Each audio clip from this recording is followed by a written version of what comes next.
Alhamdulillah, alhamdulillahilladzi bi ni'matihi tatimmus shalihat.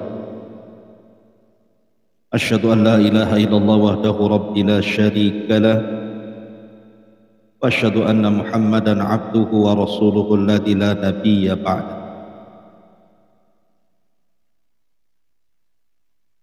Amma ba'du, ma'asyiral muslimin, jemaah sekalian yang dirahmati Allah Subhanahu wa taala. Kita lanjutkan kajian kita, masih membahas Siratul Mustafa, sejarah manusia pilihan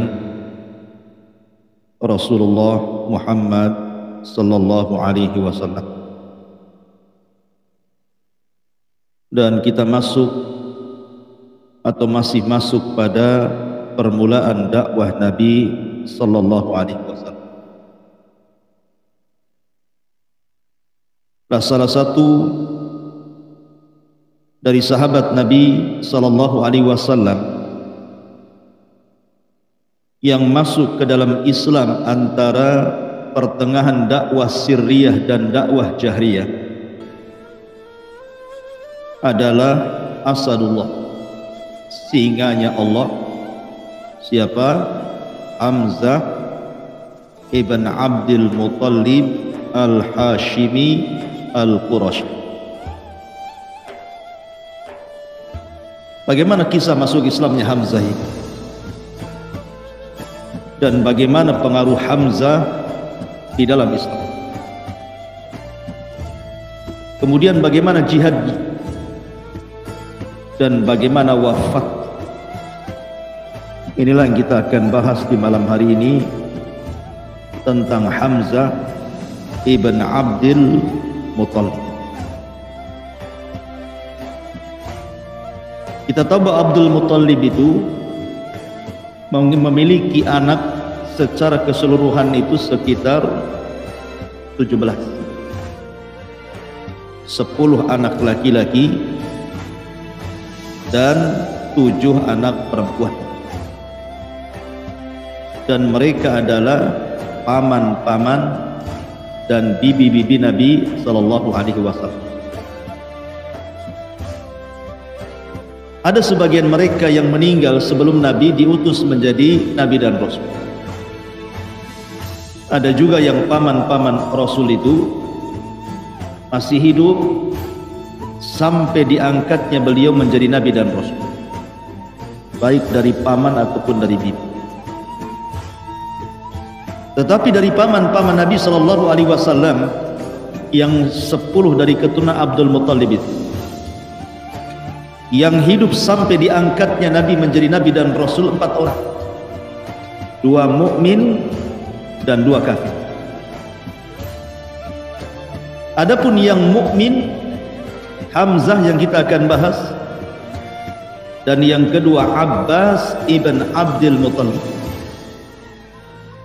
Adapun yang kafir dibagi 2. Kafir yang memusuhi Rasul, Abu Lahab,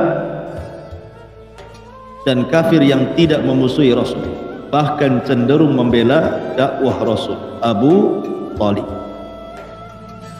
Inilah paman-paman Nabi sallallahu alaihi wasallam yang hidup sampai diangkatnya beliau menjadi Nabi dan Rasul. Ma'asyiral muslimin yang dimuliakan Allah Subhanahu wa taala, siapa Hamzah ini?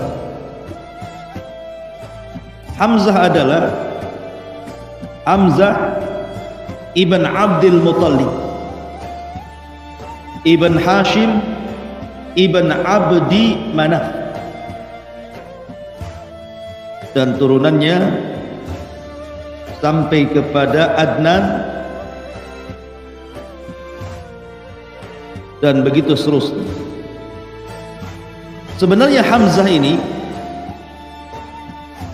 bukan hanya sekedar paman Nabi sallallahu alaihi wasallam, tetapi dia juga adalah saudara sepersusuan Nabi.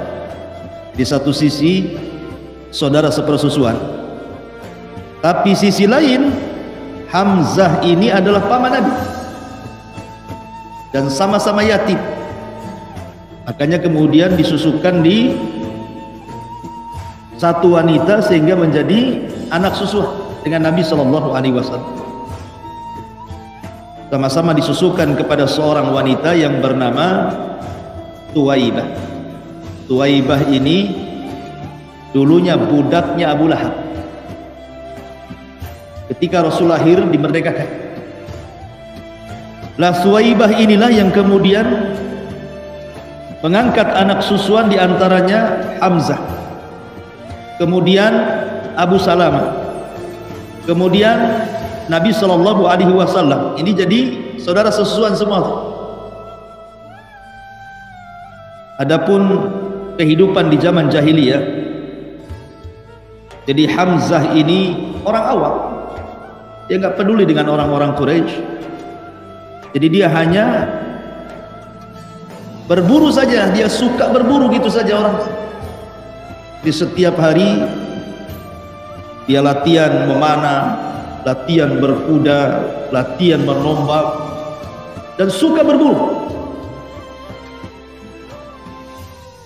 Anehnya yang diburu itu bukan seperti kita berburu. Kalau antum berburu apa?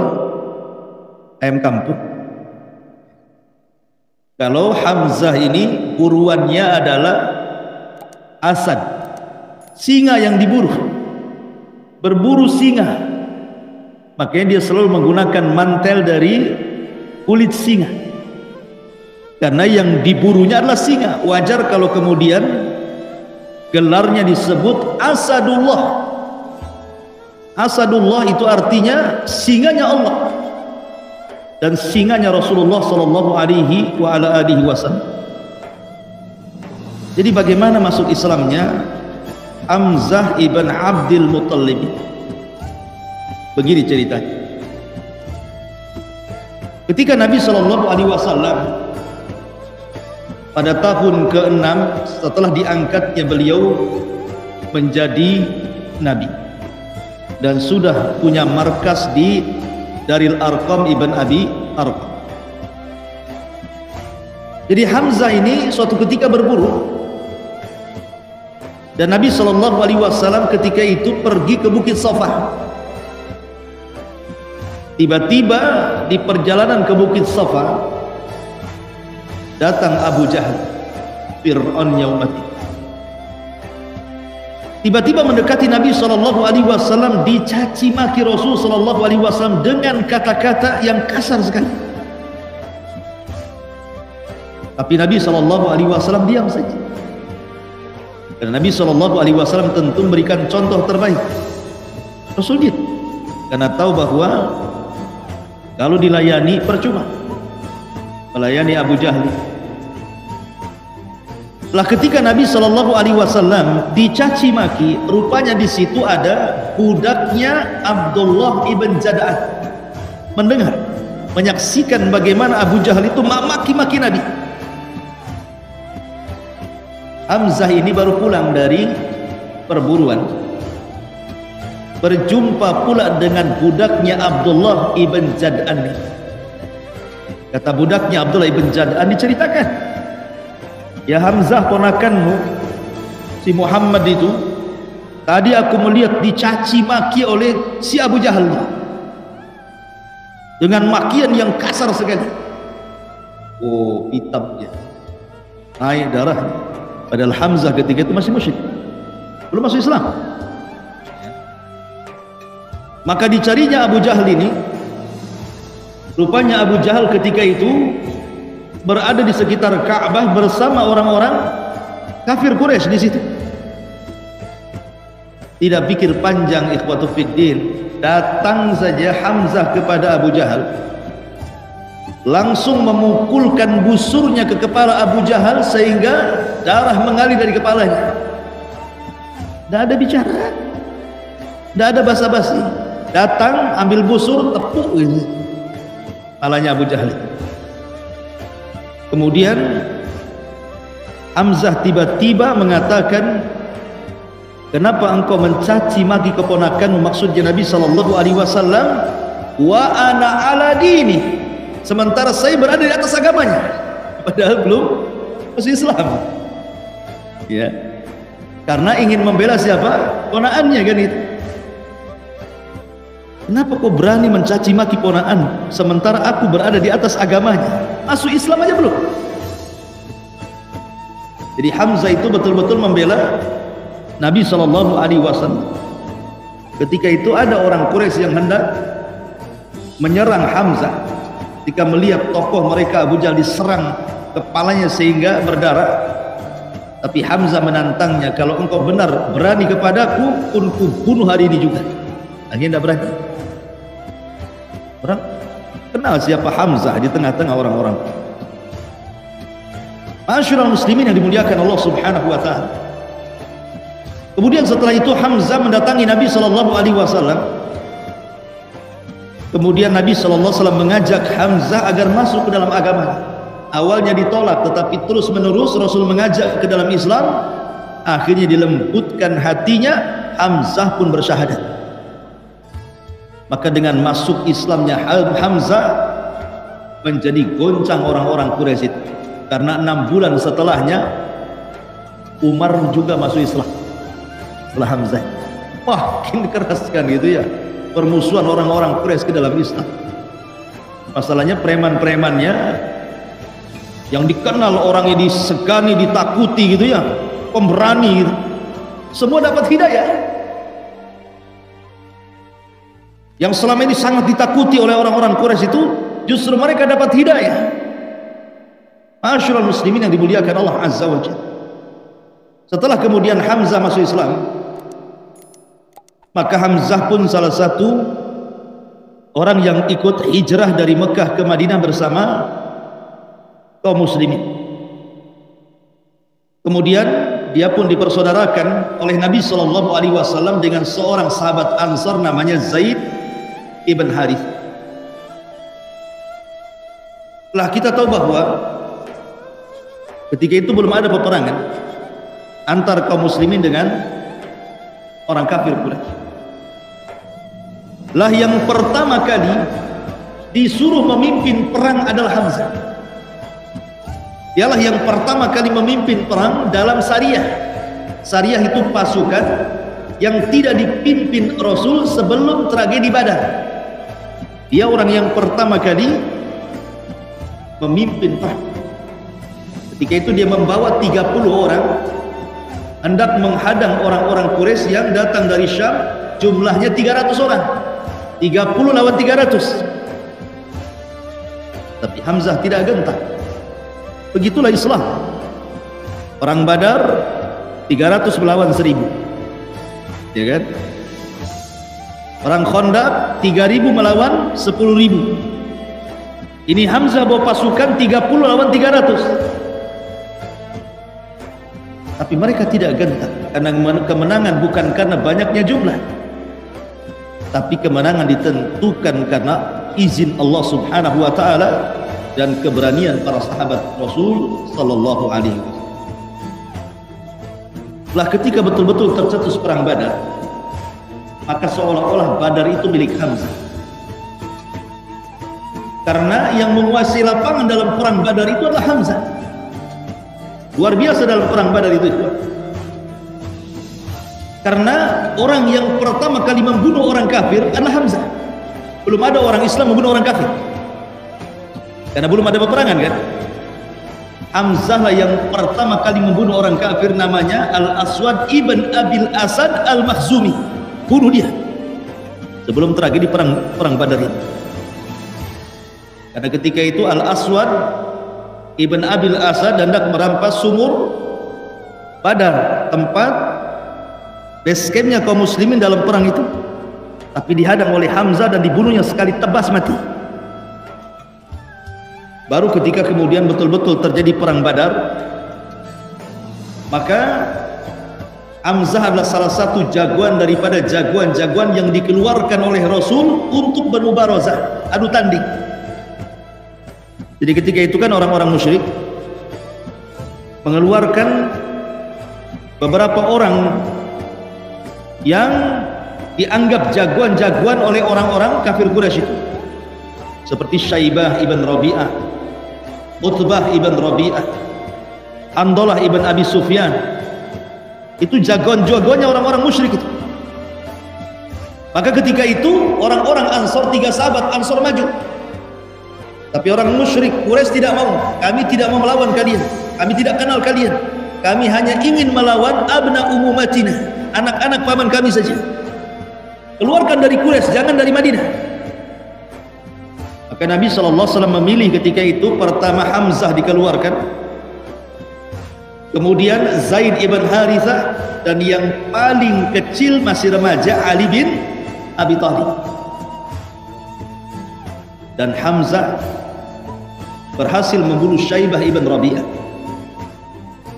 Kemudian Ali radhiyallahu an juga sama berhasil membunuh lawan musuhnya, termasuk juga Zaid ibn Harithah. Artinya dalam mubarazah kaum muslimin sudah dimenangkan. Karena minimalnya ketika para jagoan ini dikalahkan, itu sudah membuat ciut pasukan. Maka ketika betul-betul terjadi perang Badar, maka seolah-olah Badar itu milik Hamzah. Hamzah sangat luar biasa dalam perang ini, sehingga Allah taklukkan orang-orang kafir Quraisy. Bahkan 70 dari kafir Quraisy menjadi tawanan kaum muslimin, dan perang pun dimenangkan. Sehingga dendamnya kepada Hamzah orang-orang Quraisy luar biasa. Ada yang mengatakan Zubair ibn Mut'im punya budak namanya Wahsy. Ada yang mengatakan bahwa Wahsy itu budaknya Hindun, istri daripada Abi Sufyan. Wallahu alam. Yang jelas bahwa apakah Zubair bin Mut'im ataukah Hindun, sama-sama keluarganya terbunuh dalam perang Badar oleh Hamzah. Makanya kemudian mereka mengatakan kepada Wahsy, budak ini, ahli tombak ini, ya Wahsy, kalau engkau bisa membunuh Hamzah, maka sebagai imbalannya kau akan merdeka dan diberikan imbalan sekian dan sekian. Maka dari situ Wahsy pun semangat ingin mengincar Hamzah. Ketika betul-betul terjadi perang Uhud, jadi perang kekalahan kaum muslimin. Di awal peperangan kan kaum muslimin menang, dan Hamzah luar biasa dalam peperangan itu, sehingga ketika itu Wahsy tidak ikut terlibat peperangan sama sekali. Wahsy itu hanya bersembunyi karena dia tidak hendak ikut perang melawan orang-orang Islam. Dia hanya membidik Hamzah saja. Hamzah tahu ada Wahsy, tapi Hamzah mengira Wahsy ini, alah siapa Wahsy itu, tidak dikenal kepahlawanannya, jadi dianggap enteng oleh Hamzah. Makanya dalam peperangan itu tidak boleh menganggap enteng siapa, walaupun anda seorang jagoan gitu ya, tidak boleh dalam peperangan menganggap enteng siapa. Karena Hamzah ketika menganggap enteng Wahsy, Wahsy lah yang membunuh dia. Karena dianggap enteng biasa saja, nggak mungkin macam-macam gitu ya, karena bukan tentara. Tiba-tiba Wahsy sudah memegang tombak. Ketika ada kesempatan, maka Wahsy pun melempar tombak dan persis mengenai Hamzah. Dengan sebab itulah kematian Hamzah. Dan lebih parah lagi, Hindun datang, kemudian membelah perutnya, diambilnya usus-ususnya, dibuat gelang, kalung dan anting, bahkan dimakan darahnya. La haula wala quwwata illa billah. Makanya ketika terjadi banjir di negeri Saudi dan mengenai para syuhada Uhud, yang namanya pasir kena air, maka pasir itu akan mengangkat ke permukaan sehingga jasad-jasad para syuhada Uhud 14 tahun yang silam apung ke atas. Dan oleh kerajaan Saudi kemudian dipindah kuburan, dan subhanallah, jasad para sahabat asli tidak ada yang dimakan. Biasanya kalau sudah puluhan tahun kan tinggal tulang belulangnya kan. Bahkan masih dikenali ini Hamzah dari bekas jahitannya di perut. Ma'asyiral muslimin yang dimuliakan Allah Subhanahu wa taala. Maka Hamzah pun terbunuh oleh Wahsy. Dari situlah Nabi SAW sedih banget. Bagaimana tidak sih? Dia paman, sekaligus saudara sepersusuan, sekaligus orang yang betul-betul memiliki pengaruh dalam Islam, sama dengan Umar ibn Khattab radhiyallahu. Makanya sedih. Ketika kemudian Allah takdirkan pembunuh Hamzah Wahsy ini masuk Islam, maka dia datang kepada Nabi SAW. Tapi Rasul kalau melihat Wahsy teringat pamannya Hamzah, sehingga dia mengatakan kepada Wahsy, palingkan wajah, jangan pernah aku menatap wajah. Makanya Wahsy itu kalau hadir di majelis taklim Nabi itu paling belakang dulu, paling kiat, supaya Nabi tidak lihat. Ya, kenapa? Karena Nabi selalu terbayang siapa? Hamzah. Selalu terbayang Hamzah. Kalau sekarang orang cari tiang nyandar, ya, itu cari tiang Wahsy sembunyi. Nah, sekarang cari tiang, ya apa itu? Banyak. Dapat belum? Baik, kembali. Intinya bahwa kemudian Wahsy pun berjanji, karena dia telah membunuh orang yang paling dicintai Rasul, Hamzah ibn Abdul Muttalib, maka dia pun ingin membunuh orang yang paling dibenci Rasul. Siapa? Musailamah al-Kadzdzab. Maka ketika terjadi perang Yamamah di masa Khalifah Abu Bakar Siddiq radhiyallahu anhu, maka ada perang yang disebut dengan Hadiqatul Maut, kebun kematian. Ada kisah tentang kebun kematian. Karena ketika tentara Khalid bin Walid dan tentara kaum muslimin menyerang Yamamah, pasukan Musailamah al-Kadzdzab, mereka terdesak kalah, kemudian masuk ke kebun. Kemudian mereka membentengi diri di kebun itu, sehingga kaum muslimin susah untuk menerobos kebun itu karena ada bentengnya.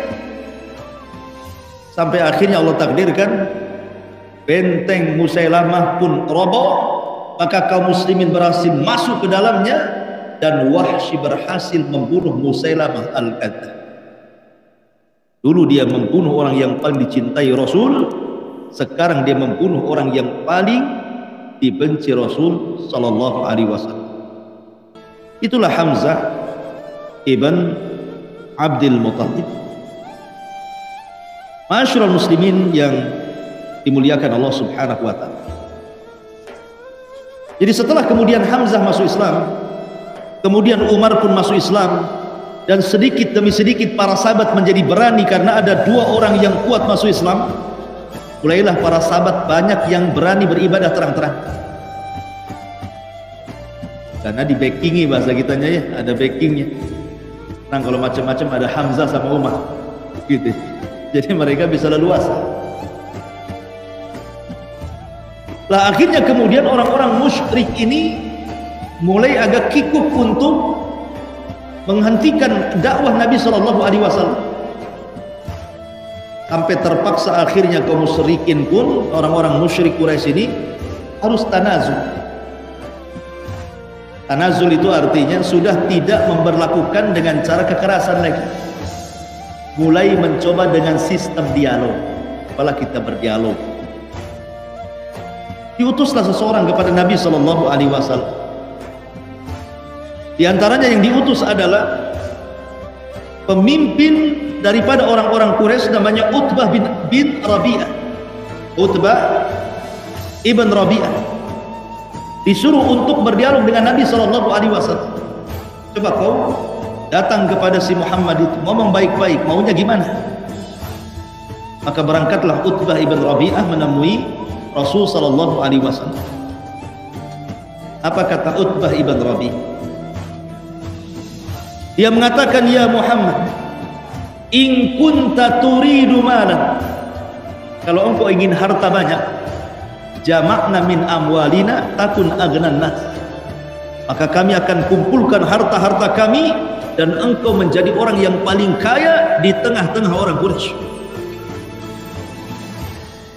Kemudian kata Utbah, wa in kunta turidu malikan malaknaka iyad, tapi kalau engkau ingin menjadi penguasa, ingin menjadi raja,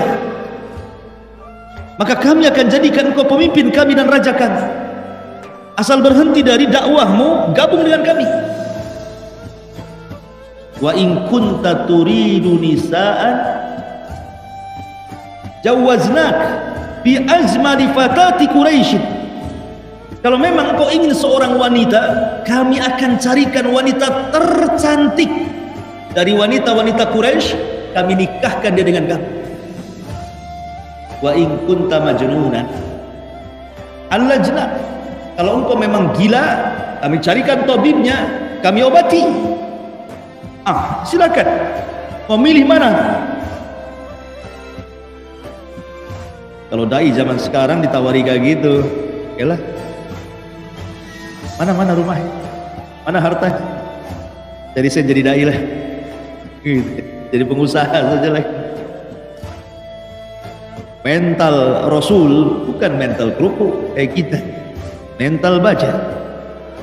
Nabi SAW tidak menggubris tawaran-tawaran itu.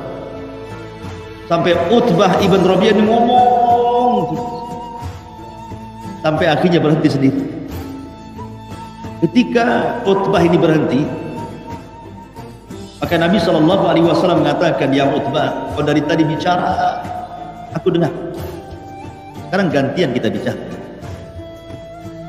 Maka Nabi SAW setelah mendapatkan izin untuk bicara, Rasul tidak bicara dengan retorika pembicaraan yang dilakukan seperti Utbah bin Rabi'ah, tidak. Dia langsung membaca Quran. Itulah Rasul. Rasul tidak banyak ngomong, langsung membaca Al-Quran. Kata Nabi, ya Aba Al-Walid, fasma' minni, dengarkan kata-kata. Kemudian Rasul mengatakan, Bismillahirrahmanirrahim. Hamim, tanzilun minarrahmanirrahim, kitabun fussilat ayatuhu Qur'anan Arabiyan liqaumin ya'lamun, basyiran wa nadhiran fa'arada aktsaruhum fahum la yasma'. Wa qalu qulubuna fi akinnati mimma tad'una ilaihi wa fi adhanina waqrun wa min bainina wa bainika hijabun fa'mal innana 'abid. Hamim, Quran ini diturunkan dari Tuhan yang Maha Pengasih, Maha Penyayang. Kitab yang ayat-ayatnya dijelaskan, bacaannya dalam bahasa Arab untuk kaum yang mengetahui, yang membawa berita gembira dan peringatan, tetapi kebanyakan mereka berpaling darinya serta tidak mendengarkan, dan mereka berkata, hati kami sudah tertutup dari apa yang engkau serukan kepada kami, dan telinga kami sudah tersumbat, dan di antara kami dan engkau ada dinding. Karena itulah lakukanlah sesuai kehendakmu, sesungguhnya kami akan melakukan sesuai dengan kehendak. Ketika Rasul membacakan ayat ini, hasbuka ya Muhammad, hasbuk, cukup.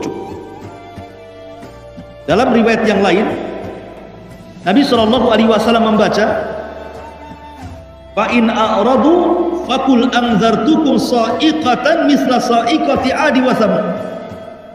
Kalau mereka orang-orang kafir Quraisy itu berpaling dari dakwahku, nanti akan datang kepada mereka halilintar yang pernah halilintar itu menghancurkan kaum 'Ad dan kaum Samud. Mendengar kehancuran kaum 'Ad dan Samud, ketakutan Utbah ini, hasbuka yang cukup wahai Muhammad. Dia tahu bahwa Nabi ini kalau berdoa mustajab. Nah, dari sini Utbah terpengaruh dengan bacaan Quran yang dibaca Nabi, sehingga ketika dia pulang kepada kaumnya menunggu-nunggu kabar, macam mana keputusanmu dengan dia, apa-apa kira-kira apa-apa. Tetapi mereka mengatakan, ya Utbah, aku lihat wajahmu berbeda ketika engkau pulang dan ketika engkau berangkat. Ada apa dengan kamu, katanya? Kau tersihir dengan si Muhammad ya? Tiba-tiba Utbah ini justru malah kemudian membela Nabi SAW. Maksudnya, gimana aku mau menyalahkan dia, sementara kata-katanya maksudnya Al-Quran yang dibaca itu memang kata-kata yang luar biasa. yang tidak dimiliki siapapun. Setiap kami mendengar kata-katanya menjadi nikmat, menjadi lezat, dan kami menambah mendorong untuk semakin mendengar. Maka orang-orang Quraisy mengatakan, anta masyhur, kau sudah disihir. Dibilang disihir gitu. Akhirnya ma'asyiral muslimin, diutus lagi orang lain untuk berdialog dengan Nabi SAW.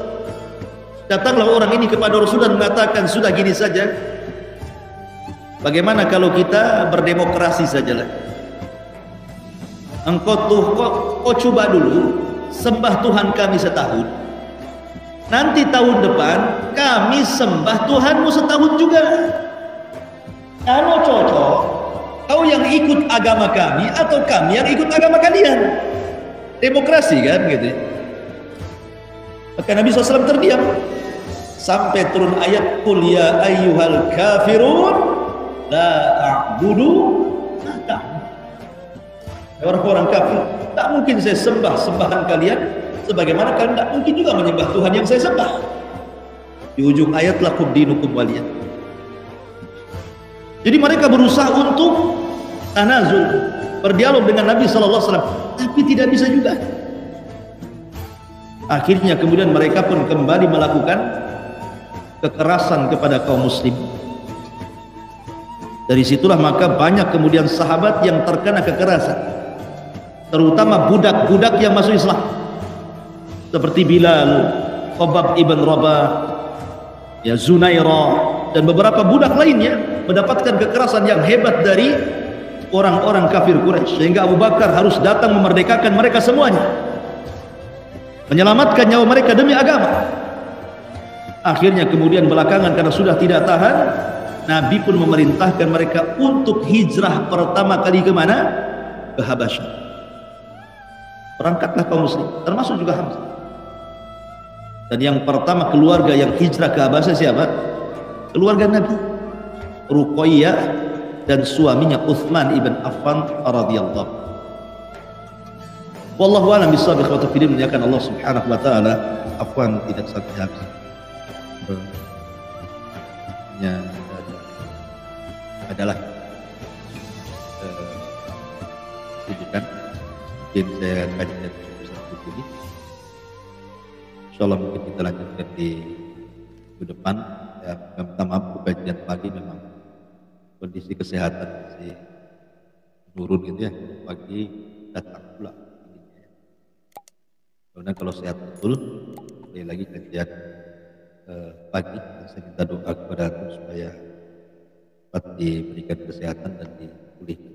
Subhanallah bihamdika, asyhadu an la ilaha illa anta, astaghfiruka wa atubu ilaik. Allah taala. Assalamualaikum warahmatullahi wabarakatuh.